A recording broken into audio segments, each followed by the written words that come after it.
Hey, CFoulke here on a very sunny, bright day in my studio. And I wanted to come and say thank you for everybody who submitted the RADIX logo. I didn't really have any expectations, but we got over 100 entries. And not only did we get entries, but they came in all different shapes and sizes and forms and colors, physical, digital, and kind of everywhere in between. So before we get to that, I thought I would take a minute to tell you the story about where and how the logo for the RADIX came about. So the idea for the RADIX was to be this kind of throwback instrument, this one that honored the original intentions, keeping it to 7 or 8 notes, smaller size, keeping it simple for the purpose of simplicity. And so I kind of had that thought in my head, and so there were some terms that I kind of had in my head that was one was retro, but like not. I didn't want it to be old, but kind of harkening back to a previous time. And then the other one that I had was classic, but again, it was like classic car. I didn't want it to feel old, but I kind of took those two words and put them up on the board. And so what people may not know is that all of my previous logos have been created by my wife. Although she is a physician in her professional life, she seems to be a pretty good amateur graphic designer. So what I did is one evening after we got our kids to bed, I kind of threw those words at her. I said classic and retro, and then I had already also picked the word radix, which means root or origin in Latin. And so I put those 3 words up, classic, retro, and radix. Radix being more like maybe that could be a name. And I just kind of let her go with that. And so what I have here is her original artwork. And I'm going to put a picture in.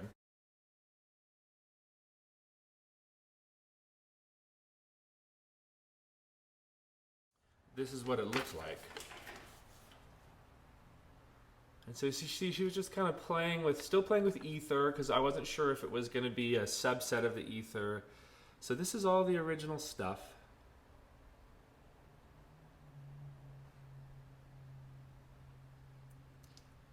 And there's a couple I really like in here. Like she was playing with the root idea here. Same with roots here. Ether into radix, so sharing the R. Yeah, kind of it being the roots of a tree. More roots ideas. And then there was one that jumped out at me. I wonder if you've seen it yet. It was this one. And I saw the lines, and I immediately loved it. It kind of captured the kind of simplicity of the idea of the radix.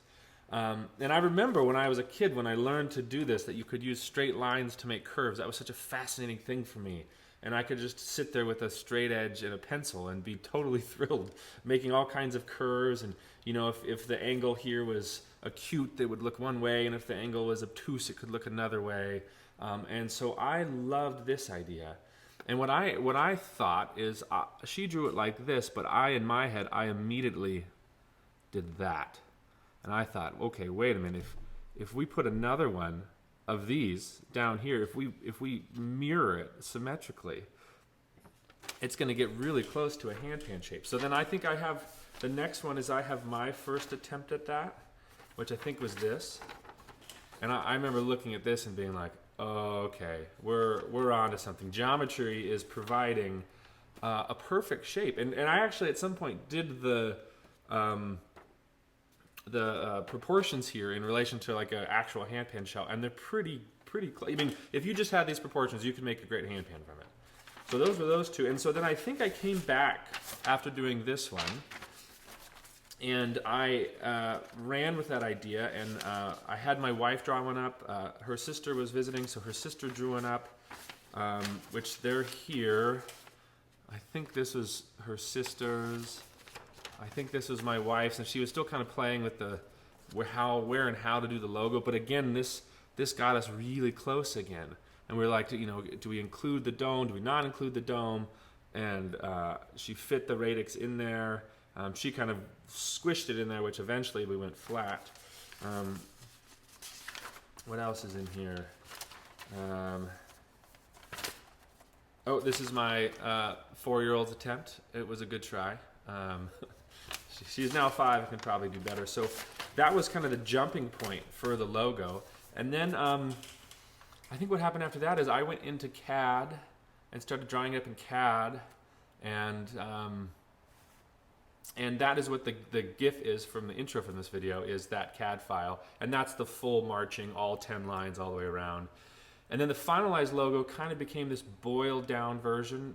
All the lines were a little too busy for, say, engraving or etching on the metal. It was too much, so there is this kind of simplified version as well. Once I designed it in CAD, I realized there was maybe an opportunity to create a mathematical proof or kind of a set of instructions that you could use to instruct on how to design the logo. My background is in mathematics, and one of the toughest courses I took in college to earn my degree was proving all of Euclidean geometry. Euclid laid down the foundation of geometry as we know it, and proved it all using a straight edge and a compass. It was an extremely rigorous class, but really enjoyable, and without a doubt the most intimidating final I ever took. You walked in with your compass, your pencil, and your straight edge, and you had to do 3 hours of Euclidean geometry with those three things to pass the class. So it was this really interesting kind of crossover for me. I got to take my world of mathematics and world of handpan and logo design and kind of smash it all together in this really nerdy, fun way. At least it was fun for me, but I would say by the amount of submissions that we got, that you guys seem to enjoy it too. So beyond that, I'm absolutely floored by how many people made submissions, and from far and wide. One thing I didn't expect that I was absolutely thrilled about is how many RADIX logos got submitted that were just a brilliant rainbow color. All kinds of rainbows, and I didn't expect it, but it makes sense. It's Pride Month, and so if you're one of the persons or people that took your Pride Month and put it on my logo, it blew me away. I'm thrilled by how many rainbow submissions there were. So thank you if you're one of those. Now, I want to bring it up that I actually now have some of the physical submissions here in my shop, and it makes me so happy to see these. So if you made a physical submission and you want it to be here in my shop, I would love that. So message me privately and we can figure out how to do that. But yeah, this one, and then there's one more. They've already arrived, and I think there's going to be a perfect place in my shop to display all these different logos.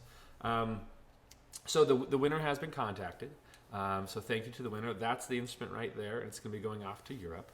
And with that said, I'm going to transition into the slideshow of all of my favorite submissions. So thank you to all who participated, and maybe we'll do another one someday soon. Thanks.